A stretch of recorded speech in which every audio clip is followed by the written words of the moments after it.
This is the story of the one. As head of maintenance at a concert hall, he knows the show must always go on. That's why he works behind the scenes, ensuring every light is working, the HVAC is humming, and his facility shines. With Grainger's supplies and solutions for every challenge he faces, plus 24/7 customer support, his venue never misses a beat.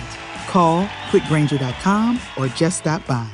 Grainger, for the ones who get it done. And now, stay tuned for the program that has rated tops in popularity for a longer period of time than any other West Coast program in radio history. The Signal Oil program, The Whistler. Transcribed by the Signal Oil Company for New Year's Eve to enable the entire production staff of The Whistler to spend New Year's Eve with their families and friends.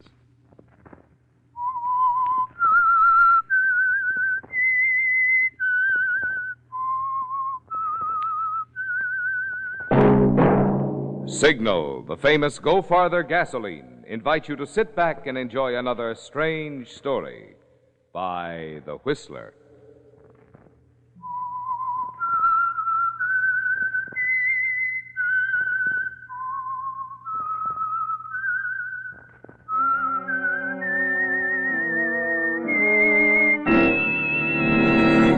I am the Whistler, and I know many things, for I walk by night.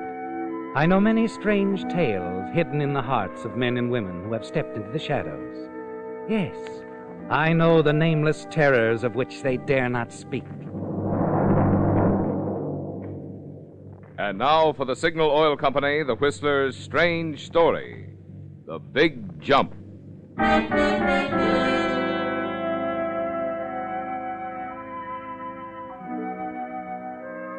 Only a few days before, in the midst of the Christmas season, Dave Leonard had told himself that there was no place quite like San Francisco. It was thrilling to be a part of it. The hills, the bay, the clanging cable cars. Only a few days before, Dave had been happy with his job, his surroundings, his home, his wife.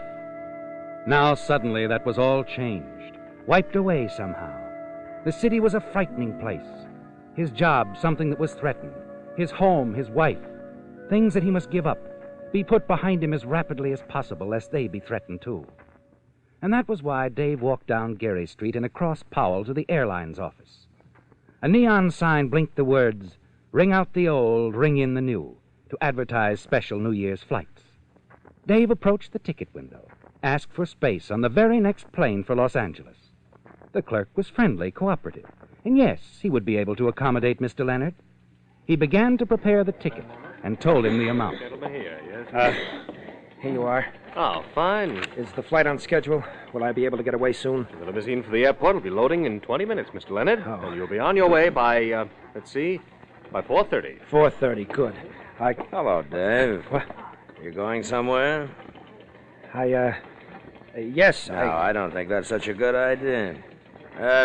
Would you mind refunding Mr. Leonard's money, please? What? He isn't going anywhere. He's changed his mind. Oh, but he just... Right, Dave? Aren't you staying around so we can talk some more? Yes. Yes, he's right. Give me the money and forget it. Forget the whole thing. Whatever you say, sir.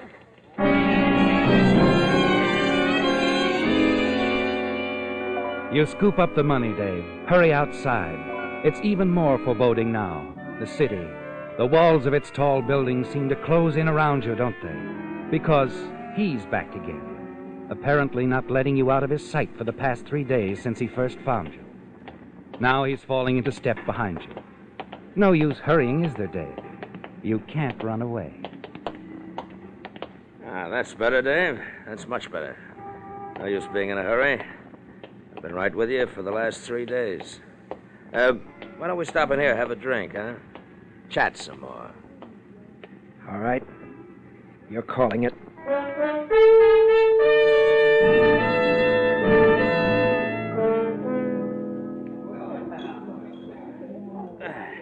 It's good bourbon, huh, Dave? Oh, you haven't touched yours. Get to it, will you, Tommy? What do you want from me?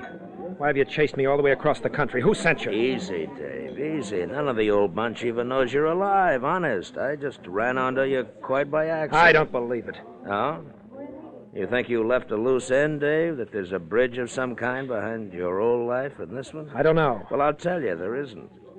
Except for an accident, I'd have gone on like everybody else, believing exactly what it says on those New York police records, what the papers said at the time. Let's see, how did it go? Man leaps to death from river bridge. Stop it. You didn't do it at all, did you? Just made it look that way. The note you left pinned to your coat, all a fake. I didn't do anything wrong. No. It isn't like taking a life, just getting rid of one, huh? I couldn't get any place as Marvin Knowles, Tommy. Man with a record isn't always welcome, You served your time. That didn't make any difference. Okay, so you got away with it. Working out pretty nice here, I understand. Got a good job, pretty wife. It's all over. Why? Because of you. No matter how you found me, Tommy, you have. That's all that's important. Oh, no, you don't have to change anything. I'll play ball. I'm trying to live decently, Tommy. Can't you understand? I've managed to these past 6 years. Almost 7, isn't it? Sure. Marvin Knowles will be legally dead New Year's Eve. Wasn't that when you staged the big jump? Yes, that's when it was. Tommy, I'm not going to take this. I don't have to. Easy. Sit down. What are you thinking of doing? Going to the police? Maybe. You could, sure. But I wonder if it'd do either of us any good. Oh, they might get me off your neck. The police would be interested in me for many reasons, but... Dave, if it hit the papers, your real name came out. The past. I've got friends now. Oh? You had friends when you were released from prison, too. Where are they now? Unless you still call what's left of the old gang friends. Please. What do you want from me? Little cooperation? But let's be sure we understand each other first. Yeah.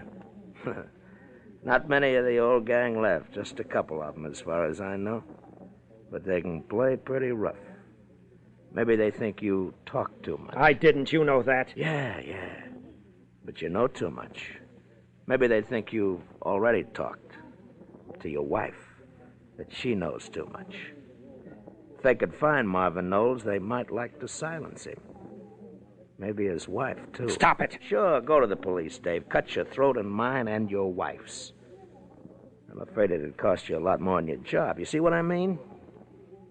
Yes, I see what you mean. Then I think we understand one another. Well, I'll keep in touch, Dave. Let you know how and when you can help me. Oh, and meanwhile, don't try to skip town anymore, huh? You might just make me sore. I, wouldn't want to have to get rough with you, Mark. Dave.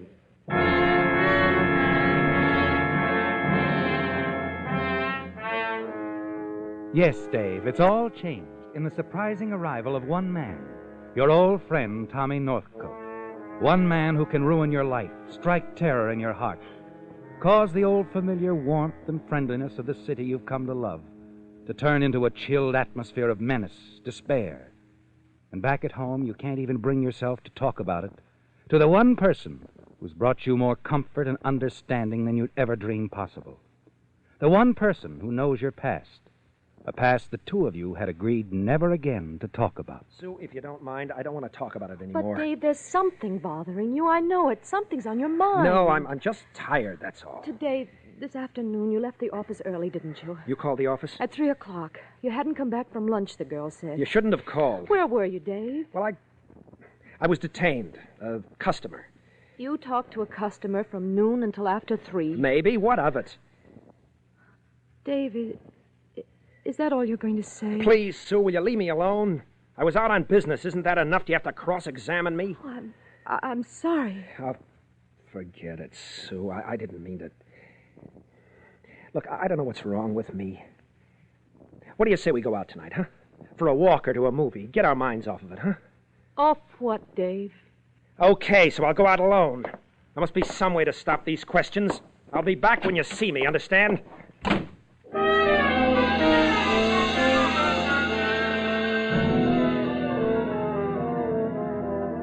Even as you hurl the words at Sue and rush from the house, you're sorry, aren't you, Dave? But your mind is spinning with confusion, question marks. And the hours of walking the holiday-decked streets alone fail to provide an answer. Then, as you start toward home again, and the dismal sound of the foghorn moans in at you from the waters near Golden Gate Bridge, a thought does occur, a dread final thought, but something that could provide an answer. Another bridge gave you an answer almost 7 years ago, didn't it, Dave? Now, with everything you've ever wanted, worked for, threatened, you find yourself thinking of staging another such act. Only this time, Tommy Northcote would die. And what would appear to everyone as a simple suicide might actually be murder.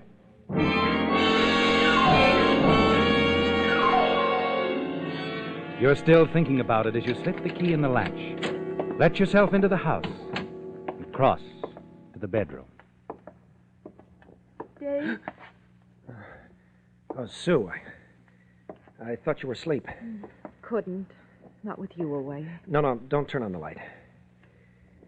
Sue, I'm sorry about this evening. I didn't mean any of the things I said. I know. Anyway, I'm not mixed up anymore. Everything's clear in my mind. I've been worrying unnecessarily. Everything's going to be all right again. And soon.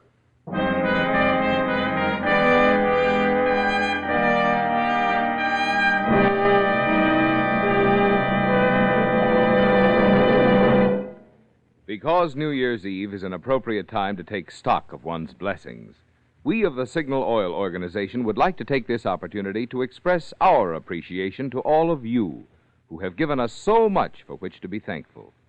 To you loyal Whistler fans whose continued preference for Signal products has helped us grow from a small start in one state into an organization now serving 7 western states, we are genuinely grateful. To independent Signal dealers whose conscientious service has helped so much to keep customers and their cars happy, we are mighty appreciative. So that all of us in the Signal Oil family may continue to merit your friendship and your business, you can count on us to pursue our policy of making Signal products ever finer and Signal services more complete. Throughout the new year, as for the past 20 years, we shall do everything in our power to make your stops at Signal stations, as well as your miles behind the wheel, happy ones.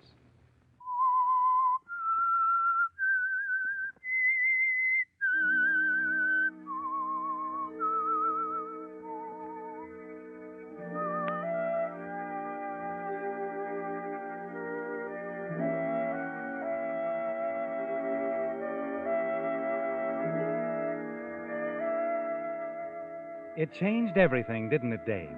Your plans with your wife, Sue, hopes for the future.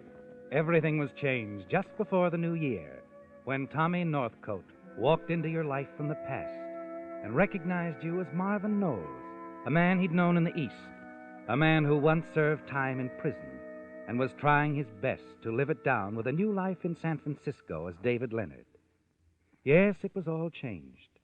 Tommy is a threat, but you think you've found the answer, the one way out. This is the story of the one. As a maintenance supervisor at a manufacturing facility, he knows keeping the line up and running is a top priority. That's why he chooses Grainger. Because when a drive belt gets damaged, Grainger makes it easy to find the exact specs for the replacement product he needs. And next day delivery helps ensure he'll have everything in place and running like clockwork. Call 1-800-GRAINGER, click Grainger.com, or just stop by. Grainger, for the ones who get it done. And while you hate the thought of murder, you find yourself trying to figure out the best way to kill Tommy, plan a way to talk him into the trap. And finally, you're rewarded with a remarkable bit of luck as Tommy admits his reasons for coming to the West Coast in the first place. I gotta tell you, Dave, there's no use hiding it. They're after me. The police? Yeah, them too, sure, but I'm not afraid of the police. It's the old gang. They think I double-crossed them. Of course you didn't. That's beside the point. I gotta get away from them, Dave. You're gonna help me, see? Sure. I figured there'd be something I'd have to do. I haven't much money, Tommy. You got some. You got a car, too. I want you to drive me up north someplace. Seattle. Maybe on into Canada. But my job... You can get a leave of absence. Tell him you got a sick relative. Tell him anything. I don't know. Around the holidays like this, we're awfully busy. It's got to be this way, Dave. I'll squeal to the old gang on you if you don't. It's my neck. Yeah, just drop out of sight like you did. But if I was to travel with a man and his wife, I'd be less likely to be traced. Now, wait a minute, Tommy. What? You just said something about dropping out of sight. Tommy. Yeah? Tommy, I faded out of the picture almost 7 years ago, remember? I made everybody think I jumped off a bridge, committed suicide. So you fooled everybody but me. So what? So why can't you do the same thing? I'd help you, Tommy. Tell you what to do. You could write a note, say you feared these men who were chasing you. Hey, wait a minute. You really think... Sure. Ring out the old, ring in the new. Didn't I make it, Tommy? What, didn't I? Yeah, sure. But you had a different reason. You wanted to go straight and couldn't get a break. What do reasons matter, Tommy? The main thing is you'll throw them off your track. You can travel alone, go anywhere, as somebody else. Yeah, sure I could. Hey, I think you hit it, Dave. You've saved my life. Now, all I gotta do is write a suicide note. That's right, Tommy. That's all you have to do.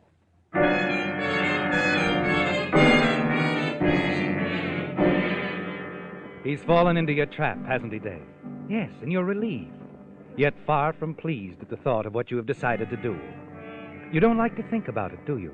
What you've planned to do out there in the fog. Silence Tommy Northcote. But there's no other way. You don't want to kill, but you decide you have to.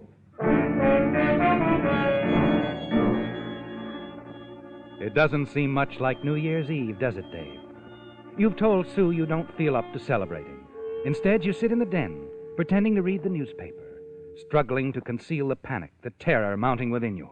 Dave? Yes? I've been thinking, why don't we run down to Carmel for a few days?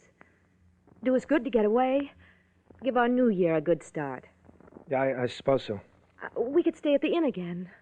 Remember, when was it? 3 years ago? We met Fran and Charlie there. That nice old Mr. Franklin. We had such a wonderful time, didn't we? Mm-hmm. Well, shall we? What's that, Sue? Haven't you been listening? I'm sorry, but Mine was a million miles away. Perhaps just as far as the office. Is that it? Yes, I guess so. No, that isn't it at all, is it, Dave? What's the matter? Matter? What, nothing. Something's been on your mind almost since Christmas. Something rather serious, I'm afraid. Won't you tell me what it is? Really, Sue, it's nothing at all. We used to be able to talk over our little problems, sort of iron things out together. Remember my first attempt to cope with a family budget? Yeah. Dave, I suppose it's going to sound awfully silly, but... Well, is there someone else? Someone else? A woman? Oh, no, Sue, nothing like that. Darling, how could you ever think that I didn't really. Oh, Sue, there'll never be anyone in my life but you. Dave, darling. But you're right. There is something on my mind. And it is serious. I'm in trouble, Sue. But, Dave, you haven't done anything. I mean... No, nothing like that. It's just... Well, the old routine again. They won't leave me alone. Someone's found out. Someone from the old crowd? Yes, Tommy Northcote. I ran into him on the street one day. He found out I changed my name. He found out everything. I see. Well, what's he going to do? He wants money. Oh, then give it to him. Give him all we have, and it'll be finished. It's not as simple as that, Sue. He wouldn't stop there. But if we didn't have any more money... He'll probably force me to work on a job with him. Oh, no, Dave, you can't do that. I haven't any choice, Sue. Yes, you have. We'll go away, Dave, far away. They'll never find us. Tommy would find us. So might the old gang. Then we'd have to run again. No, Sue, I can't run anymore. I started to the other day. I was going to take a plane, send for you later. But it's no use. Please, Dave. We'll leave tonight, right now. I tell you, it's no use. You know what'll happen if we don't, Dave. One job with Tommy, and then there'll be another, and another.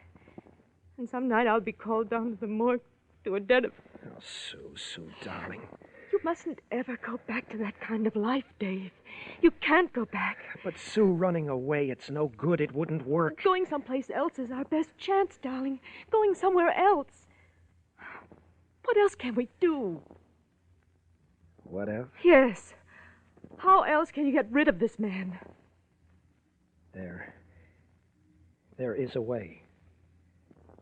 I've thought it all out. A very simple way. What? Oh, no, Dave. You couldn't do anything like killing a man. Not even Tommy Northcote. You couldn't. No, I guess not. I guess I couldn't kill him. All right, Sue. We'll run for it.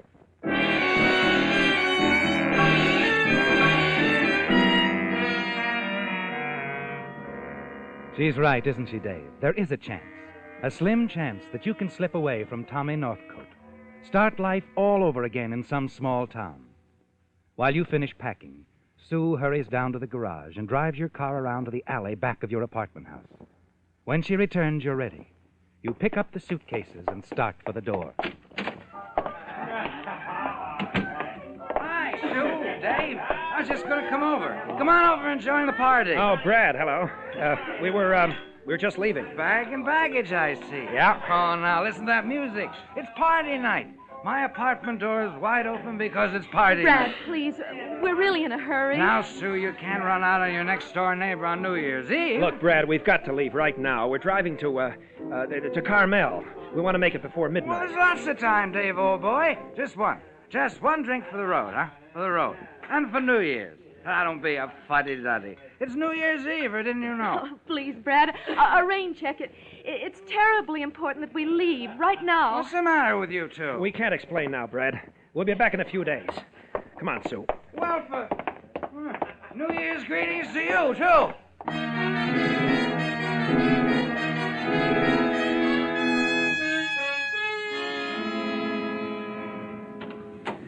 Get in the car, Sue. I'll put the suitcase in the... Hello, Dave. Tommy. Evening, Mrs. Leonard. New Year's greetings. I'm sure you are, Mrs. Leonard. You folks going someplace? Yes, we, Running out on an old pal, huh? No. No, my boss called up and wants me to go upstate. Business. Oh, is that so? Yeah, I called your rooming house, but, But I wasn't there. Gone on a little trip, huh? only for a few days. I'll be back middle of the week. Yeah, you'll get in touch with me. That's right, soon as I get back. I'm going with you, pal. But, Tommy... I said I'm going with you. Now get in, both of you.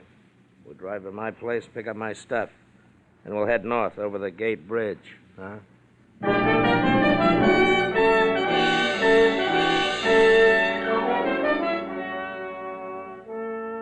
It's no use, Dave. You'll never be able to run away from Tommy Northcote. You're certain of that now. As you drive across town through streets crowded with celebrants, you glance over at Sue from time to time, sitting next to you, staring straight ahead, her face tense, and you know she's struggling to hold back a flood of tears. The anger, the hatred within you grows.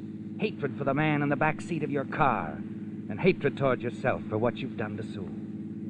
Finally, you bring the car to a stop in front of Tommy's boarding house. Okay, folks, I'll get my stuff. Be right on. You'll wait, huh? Yeah, we'll wait. Well, just to make sure you do, turn off the ignition, hand over the car. I said we'd wait. The keys. All right, here. Thanks, pal.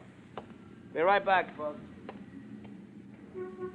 Look, Sue, why don't you go back to the apartment? I'll handle this alone. No, Dave. I'm not going to leave you. Sue, I don't want you to get mixed up in this. Now, forget it. Forget me. Go back to the apartment. I won't, Dave. I can't leave you. Come on, darling. Let's get away from here. Sue. I mean it, Dave, right now. We can walk, talk it out, decide what to do. Before he comes back, please, darling. All right, Sue. Maybe a walk will help.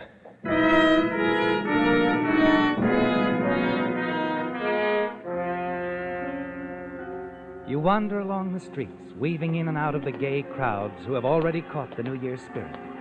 Sue clings tightly to your arm, and somehow, through the increasing din of noisemakers, the two of you talk it out, don't you, Dave? Yes, you walk for hours, trying to make up your mind. Finally, just before midnight, you begin to come to a decision. We'll go Go to the police, Dave. Have Tommy Northcote arrested. Let your past come out. It's the only right way out of this. There's more to it than that, dear. If I went to the police, Tommy would find a way to let what's left of the old gang know I was still alive, where I am.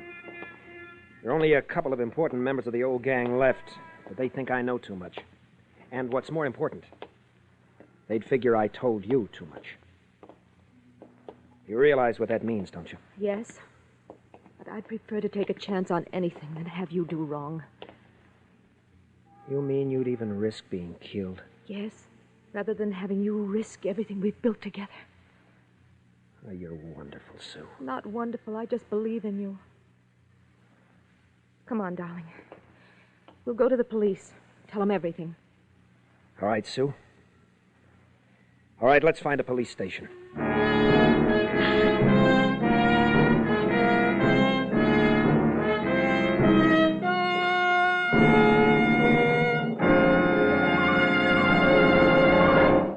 Do you play cards or have friends who play cards? Then you won't want to miss the little free gift that's waiting for you at your nearest Signal service station. It's a 12-page booklet on that exciting new version of canasta called Hollywood 3-Deck Canasta. Here's what one of America's foremost card experts says of the game. You'll never know how much fun cards can be until you've played this exciting new 3-deck game. It has completely replaced 2-deck canasta with all my friends in Hollywood. Those are the words of Robert Lee Johnson, the only Pacific Coast member of the National Canasta Laws Commission. No wonder leading department stores in 32 states are now selling this booklet, containing complete rules for the game. But your Signal dealer wants you to have a copy free to add to the card-playing pleasure of your holidays. There's no obligation, no purchase required. To get your copy of the 12-page booklet on Hollywood 3-Deck Canasta, just be sure to stop by a Signal station soon, while your Signal dealer's supply lasts.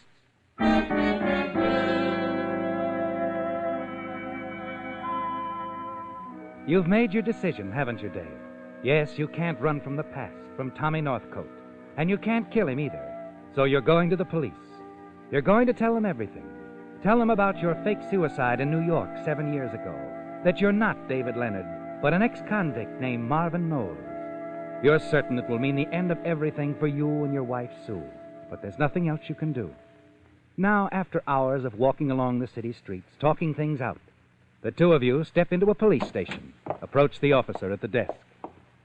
Sergeant? Oh, what can I do for you, sir? Well, my name is David Leonard. Well, that is, since I arrived in San Francisco, Leonard? Oh, yes, David Leonard. Yeah, I've got the report right here. Stolen car. I hope you had it insured, Mr. Leonard. What? Pretty badly smashed up, I'm afraid. What? I don't understand. It was quite a gun battle over in the Mission District. We arrested a couple of strong-armed boys that tried to kill a man named Northcote. Dave. Yeah, and in trying to get away from them, he stole your car. He wrecked it. Northcote died at emergency about an hour ago. This Northcote is dead? Yeah, and so's your husband's car, lady. Fine New Year's present for the pair of you. It's all right. We don't mind. No. The funny thing about those guys trying to get Northcote, they didn't know he was going to do away with himself anyway. They'd have avoided a murder rap if they had. Suicide? Yeah, Northcote had a note in his pocket saying he figured on jumping off the bridge. He named these two hoods as the reason. We'd have had no trouble rounding them up, of course. The names and everything right there in Tommy Northcote's last message. Sue, did you hear? Yes, Dave. Look at the time, darling. It's midnight. Yeah. Hey, it's New Year's. Another New Year. I hope it's a fine New Year's for you, Sergeant. Thank you. And Sue, Yes. we're through with the old forever, aren't we? Yes, darling. And now we can go on with the new.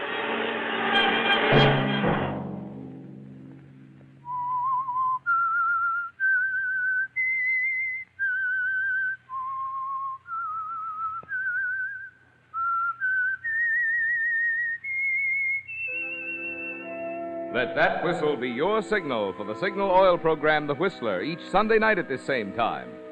Signal Oil Company has asked me to remind you. Tonight, it's especially important to drive at sensible speeds, be courteous, and obey traffic regulations, so some avoidable accident doesn't mar the new year for you. Featured in tonight's story were Bill Foreman, David Ellis, Gene Bates, and Bill Conrad. The Whistler was produced and directed by George W. Allen, with story by Joel Malone, music by Wilbur Hatch, and was transcribed and transmitted to our troops overseas by the Armed Forces Radio Service. The Whistler is entirely fictional. All characters portrayed on The Whistler are also fictional. Any similarity of names or resemblance to persons living or dead is purely coincidental. Remember at this same time next Sunday, another strange tale by The Whistler. Marvin Miller speaking for the Signal Oil Company.